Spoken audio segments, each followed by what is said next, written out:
Hey, now we're going to take a journey to central New York. To Syracuse. Kasie Hunt is standing by there. So, Kasie Hunt, you've been following the Sanders campaign. He is drawing some large crowds. I guess this is not surprising at this point. Sanders getting huge crowds here, but still facing a stubborn polling gap here in New York. And we're getting to the point where these claims the Sanders campaign has been making about momentum, they really have to start matching up with the results, or he's going to miss whatever chance he has left of winning this thing.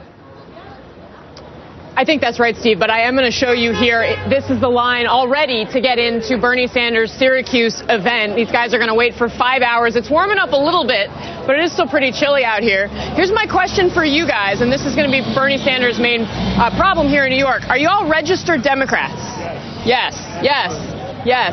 No? Anyone not registered? I am registered. You are registered. All right, so there you go. You do have a lot of people. I spent some time talking yesterday at another rally to some folks, and a lot of them are all set to go.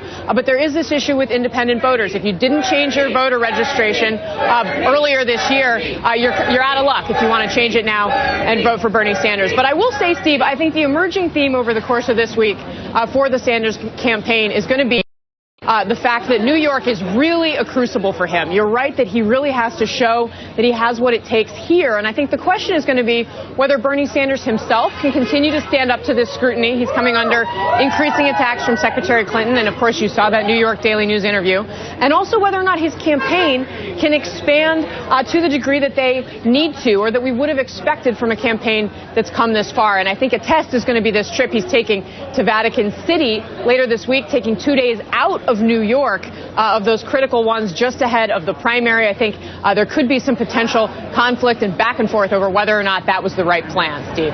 All right, Kasie Hunt with the Sanders campaign in Syracuse.